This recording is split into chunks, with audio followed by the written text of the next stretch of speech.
Et salut à tous et à tous et bienvenue du coup pour une info en vrac, enfin des infos en vrac, parce qu'il y en a plusieurs, alors j'ai sélectionné plusieurs infos qui pourraient intéresser certains d'entre vous mais pas tous, donc on verra bien. Comme vous pouvez voir, on commence avec Monster Hunter, il y a du nouveau, il y a du nouveau sur Monster Hunter, alors ça on s'en fout. Il y a des nouveaux monstres qui ont été plus ou moins leakés, indiqués, dont un fameux monstre qui va revenir, comme vous pouvez le voir, le Raitan. Alors, je sais pas si je le dis très bien, mais voilà, le raton va arriver. Est-ce que je peux traduire ça? Sachant, juste rappelle la révélation de Monster Hunter Retour du New York. Oui, parce qu'il y a eu un événement où des gens ont pu jouer au jeu, ont pu essayer plein de choses, ont pu avoir aussi des nouvelles informations, et notamment le Raitan. Et on voit bien qu'on peut, dans la vidéo, on voit bien qu'on peut, vous la voyez bien, c'est bon, on voit bien qu'on peut prendre des œufs, comme dans Monster Hunter World, donc c'est cool. Voilà, donc il y a des nouvelles infos. Les armes sont désormais dotées de compétences d'équipement intégrées. Alors, on va les lire jusqu'au bout et on parlera un peu après. Dans les précédents volets de la série, les différentes compétences d'aide à la chasse étaient principalement octroyées par les biais d'armure, de talismans et de décoration. Ah oui, oui, c'est vrai, si, si. Ah, d'accord. Que vous combiniez pour créer votre build. Cependant, dans Monster Hunter Wild, même les armes disponibles au début du jeu, enfin de jeu, du jeu, enfin, sont dotées de compétences d'équipement intégrées adaptées au type d'arme. Donc là, ce sera directement sur l'arme, comme ils le font avec certains équipements pour le coup. Euh, Par exemple, la Great Sword Buster Sword, putain, hein, propose Critical Drawn. Ouais, mais c'est resté en anglais. En fait, c'est une traduction qui est restée en anglais, malheureusement. Donc la traduction n'a pas voulu traduire certaines choses. Tandis que le Bones Blade 2 offre focus et attaque boost. Ok. Étant donné que ce jeu vous permet de passer d'une arme à l'autre pendant une chasse, donc c'est-à-dire que vous pourrez avoir. Alors, j'ai bien pu confirmer. En fait, c'était pendant la bêta, j'avais fait l'erreur dans la bêta, j'avais pas trouvé comment faire, mais en fait, c'est que j'avais tout simplement pas choisi ma deuxième arme. C'est pour ça que je pouvais pas changer d'arme. Je pensais que de base on aurait le fusil d'arbalète, mais non, en fait, il fallait choisir aussi sa descendante arme, mais j'avais complètement zappé ça. Enfin bref, du coup, votre deuxième arme aura aussi des modificateurs. Étant donné que ce jeu permet de chasser une arme de chasse, il est plus facile d'exploiter différentes combinaisons de compétences. Et c'est vrai que ça rajoute un plus en termes de compétences, enfin de bonus que va nous apporter les armes. Donc, mais une arme à distance, alors moi je ne sais pas du tout ce que je veux pour l'instant, je vous le dis. Affronter la brute Wyvern Kématrice. Alors, j'ai jamais combattu la Kématrice. Je l'ai vu dans plein de jeux Monster Hunter World. Enfin, dans plusieurs jeux Monster Hunter World. Monster Hunter tout court. Je l'ai pas combattu dans Monster Hunter World. Donc, ça va être une première pour moi de le combattre, ce monstre. On verra bien. Mais c'est un peu un monstre emblématique de ce que je sais. Il y a une nouvelle ajout dans Monster Hunter World. Il mord le chasseur. Joue dans Monster Hunter Wild, pas World. Ah, je vois, je confonds. Il mord les chasseurs d'une fois provoqué et répand également une substance inflammable entraînant sa longue queue sur le sol. Être touché par cette attaque laisse le chasseur dans un état de Fear Blight. Donc, c'est-à-dire que je pense qu'il doit être dans un état où il peut être enflammé à n'importe quel moment. Ce qui entraîne une diminution progressive de la santé. Ah non, d'accord, s'il est en feu direct. Plus le temps. Dans le cadre de la première mission principale, le chasseur apprend à gérer cette maladie en utilisant des nulberries ou en esquivant. Donc il y a bien une maladie en fait. Ok, je perds déjà trop de temps, donc déjà à 4 minutes. Je vais faire vite cette vidéo, mais j'apprends des choses. Moi aussi, je vous avoue que voilà, j'ai vu qu'il y avait de nouvelles infos, mais je lis en même temps. Et du coup, c'est bien ce que je pensais. Il y a bien avoir une sorte de maladie dans ce monde. D'accord, ok, cool. Du moins, c'est un truc, je pense que ça va être quelque chose comme ça. Enfin, on verra, on verra en jeu. Condition 12 heures, il est pleine du vent, de la forêt écarlate. Donc, on aura une forêt. Plus tard dans la quête, le chasseur se dirige vers la forêt écarlate pour enquêter sur les Doshagumas. Oh, j'y arriverai jamais. J'ai été étonné de pouvoir chevaucher mon Sekiret depuis les plaines jusqu'à la forêt sans retourner à la base. D'accord, donc c'est vraiment un grand monde ouvert. La transition entre la zone se fait en douceur sans écran de chargement. Ah, ok. Et cela vous montre à quel point les écosystèmes sont vastes et connectés. D'accord, donc on n'aura pas juste une grosse map comme on a eu pendant la bêta. On aura plusieurs, mais la transition se fera comme si on était sur une map principale en fait. En fait. La forêt écarlate se caractérise par des arbres imposants, par ses arbres imposants et son eau de couleur rouge particulière. D'accord, donc on va se croiser. Bien sûr, elle est pleine de vent. Ainsi, les cachettes habitées par une tribu indienne. Donc ça, c'est les espèces de chats, d'autres chats. Enfin, je pense. J'ai particulièrement hâte d'explorer davantage la forêt. Ok. Alors ça, c'est le monstre qui nous avait été teasé. On avait vu en vidéo. Espèce d'araignée. Je sais pas du tout ce que c'était comme monstre, mais du coup, c'est Lala Berina. D'accord. Les spores rouges. Donc, votre oreille, c'est pour révéler de poils écarlates. D'accord, donc c'est un paralysie, ok. Une chasse palpitante avec le... J'aurais dû faire une vidéo par rapport à ça. Enfin bref, on a plein de sortes de monstres d'ailleurs que j'ai jamais vu dans Monster Hunter World, donc ça va faire plaisir d'avoir des nouveaux monstres. Ça c'est cool, on a celui-là aussi. Putain, il a l'air bien stylé celui-là aussi. D'accord, donc je vais passer, hein, ils décrivent les monstres, les combats qu'ils ont eu avec. Euh, Enroutable, ok. Concentré cette fois-ci sur la mission principale du chapitre 1. Ok, d'accord. Ok, donc ça c'est fait. On va passer à la suite. D'accord, donc on a plein de nouvelles d'infos très intéressantes, notamment sur les monstres. Parce que bah, ils ont pu les essayer pendant l'événement. On a alors, je sais pas si c'est vraiment une info, mais du moins c'est une rumeur. Je savais pas que jeux vidéo se mettaient dans les sortes de rumeurs. Mais des protections d'écran Switch 2 qui n'est pas sorti, puis je crois que c'est même pas, je sais même pas si on a de la pub avec dessus, enfin ouais, j'ai pas vu d'infos dessus. Et des housses de protection seraient déjà en vente sur Alibaba. Le site mentionne une fabrication à partir de la console d'origine avec des mesures précises. Si c'est exact, l'écran serait bien plus grand que la Switch actuelle. Donc ils parlent pas de rumeurs, mais moi je pense qu'il faut faire attention parce que ça peut être juste de la pub mensonger ou ce genre de choses. On n'a pas la confirmation, donc voilà. Mais voilà, donc, tenez-vous à vous le dire que il y avait cette espèce de rumeur, cette info. Ça qui reste à confirmer. Ensuite, on passe à Dofus. Dofus, qui est un jeu que je jouais, que j'ai arrêté de jouer, que j'ai toujours joué en gratuit, puis bah, en solo, bon, je me suis fait chier, j'ai arrêté de jouer. Mais un jeu que j'ai passé du bon temps quand même dessus. Et il y a la 30.0 qui est disponible bah, du coup dès aujourd'hui au moment où je fais la vidéo. Vous la verrez le lendemain, mais c'est au moment où je fais la vidéo. Alors, changement de moteur graphique, décor animé, ah d'accord. Nouvelle animation, renfort de l'interface, nouveau chara design et mode tactique plus immersif. Donc voilà, ils ont refait une refonte, c'est une refonte graphique, une refonte de plein de choses. Voilà, petite info. On passe à la suivante. Alors, l'équipe de Blue Bear Team, derrière Silent Hill 2, travaille déjà sur un nouveau jeu et apparemment, ça serait deux projets. Le moins que l'on puisse dire, c'est que Blue Team a le vent en poupe en cette fin d'année, pardon. Après le succès du remake de Silent Hill 2, j'y ai pas joué donc je pourrais pas vous dire s'il est bien ou pas. Le studio annonçait récemment Chrono The New Dawn. On va aller voir ce que c'est. Ok, ok, pas plus d'infos. Mais voilà, on voit là. Chrono The New Dawn. De toute façon, on a ici aussi. Mais moi, ce que je veux savoir, c'est aussi le deuxième projet dans le cadre d'une interview accordée à MP1ST. D'accord, putain, il est long. Ouais, alors, vous lirez, hein. Le game director de Chronos, venu d'Aona, a révélé que Bluebird Team travaillait également sur un autre projet. C'est ni plus ni moins que l'équipe en charge du remake de Silent Hill 2 qui se charge de la production de ce nouveau projet, car le studio travaille avec deux équipes qui fonctionnent de manière indépendante tout en partageant l'expérience acquise sur le projet précédent. Ok. Avec Lumber, nous avons deux équipes production, une équipe fonctionne. Ouais, il répète un peu ce qu'il a dit, sauf que c'est ses mots à lui.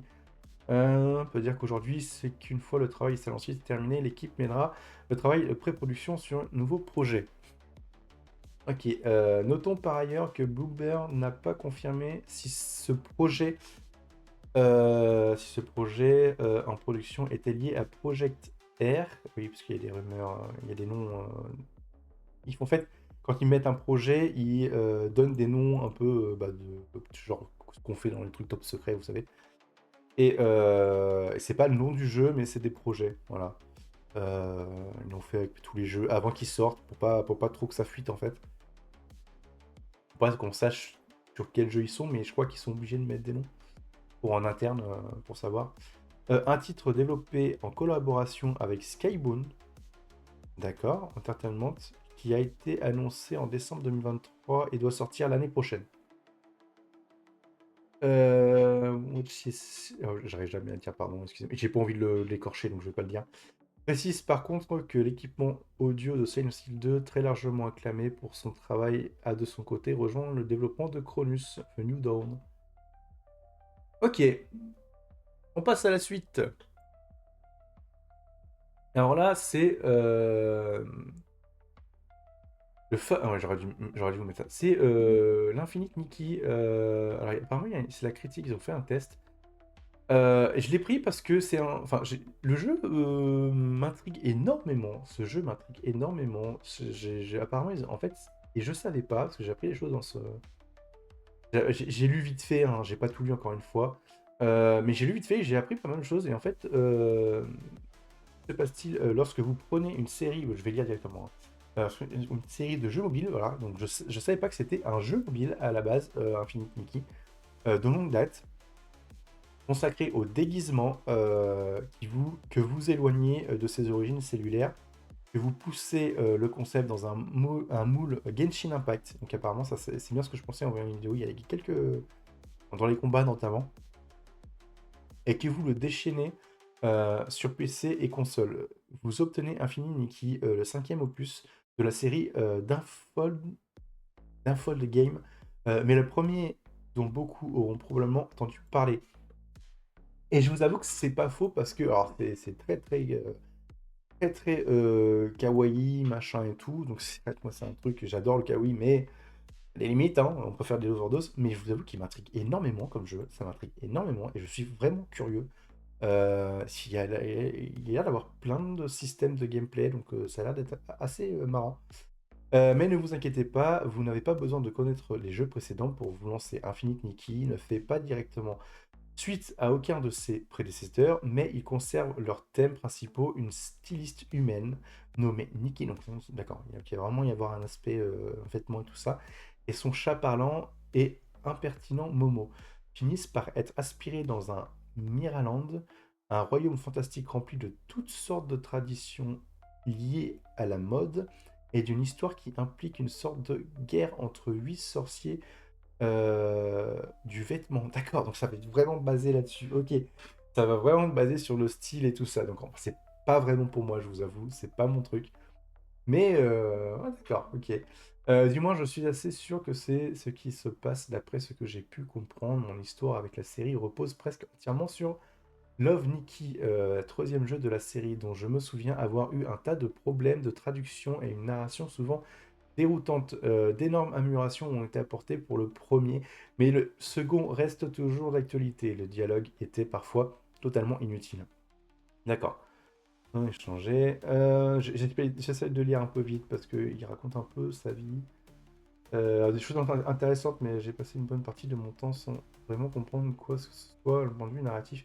Il y a cependant une tonne de livres d'histoire qui traitent ce qui m'a aidé à ajouter une tonne d'histoire au fond indispensable à Maryland, mais donnant un meilleur aperçu de ce qui se passe réellement autour de moi. J'ai souvent préféré les textes d'ambiance, les textes d'ambiance et le récit principal au fur et à mesure que j'ai lisé davantage, ok. Coudre loin, coudre bien, ok, donc c'est vraiment basé sur les vêtements. Ok, donc de toute façon, c'est dans la description, je vous laisserai aller voir, il y a tout plein de choses. Je pense que c'est assez complet.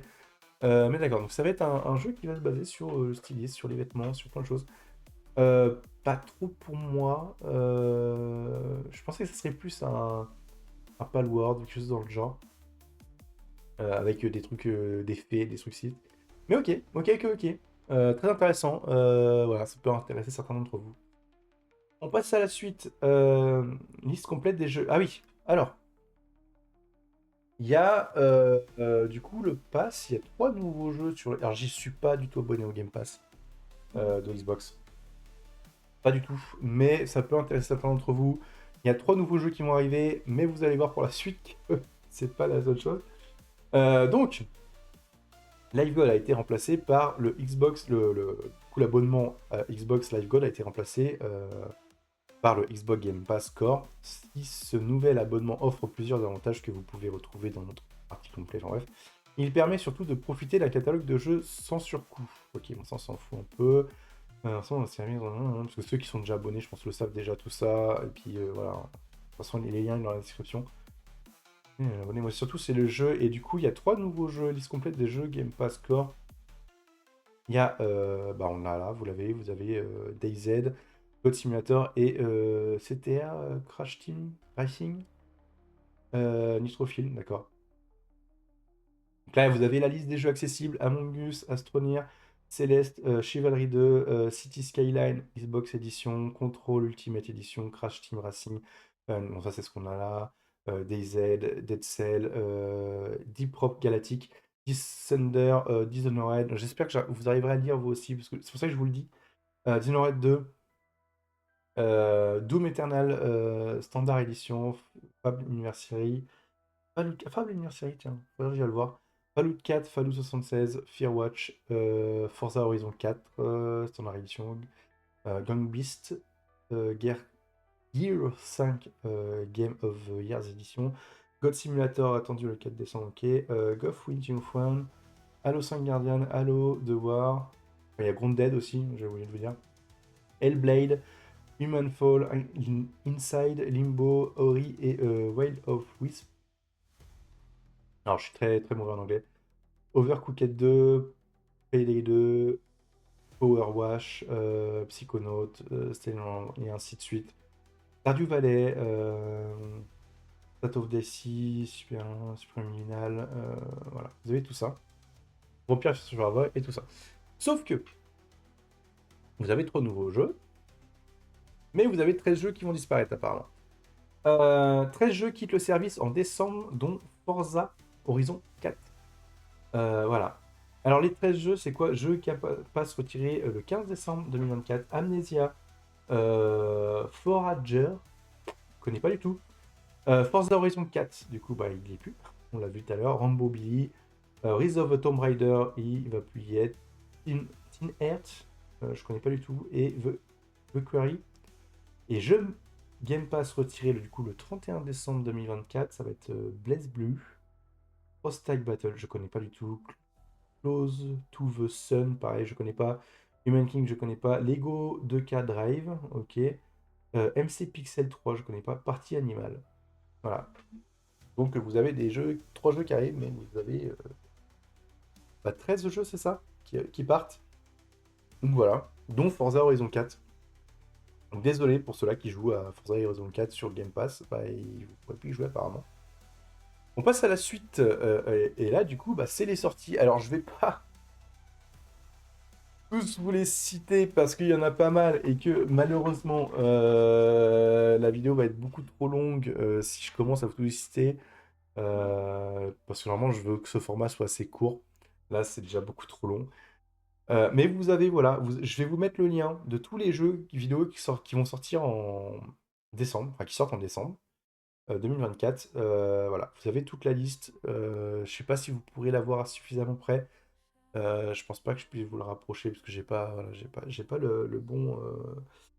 Enfin bref, le bon truc pour pouvoir le faire. Mais voilà, vous avez. Voilà, je vais essayer je vais vous remettre au début, je vais vous passer doucement. Voilà, vous faire descendre doucement pour que vous puissiez voir. Voilà, donc moi je regarde vite fait. Vous avez du Warhammer 40 000 Dark Tide qui va sortir. C'est un jeu que je suis curieux. Mais apparemment, apparemment, il y a des gens qui ont pu essayer et il n'a pas une trop belle note. Euh, Delta Force, Fantasian, Neo, NES, Infini Nikki, ouais. Ah, il est sorti bientôt, d'accord, du coup. Rollcaster Tycoon classique, Under, Dogman, Macross, Marvel Rival, Nico Derico, Paths of Exile, Early Access, Elreo, Shadow Tactic, Indiana Jones, Legacy of Kain, oui, le Legacy of Kain qui va sortir, le nouveau, le remake, on va dire. Enfin, moi j'appelle ça un remake. Tayo, Venom Dawn, je sais pas ce que c'est. Une musique, Fairy Tail.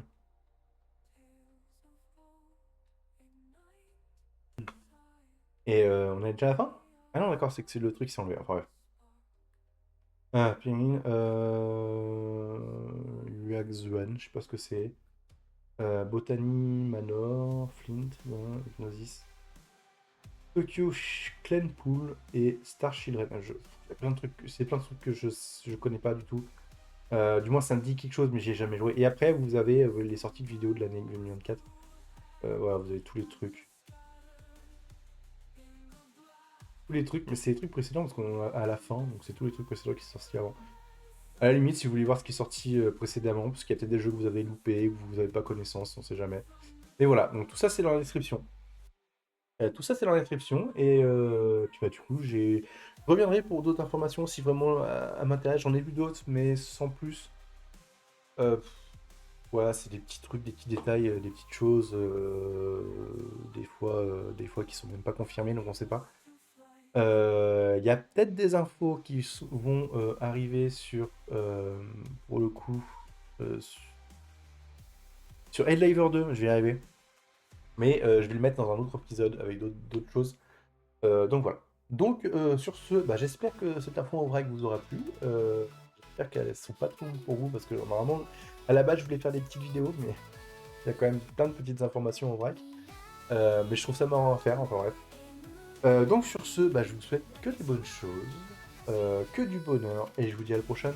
Allez, bye bye tout le monde.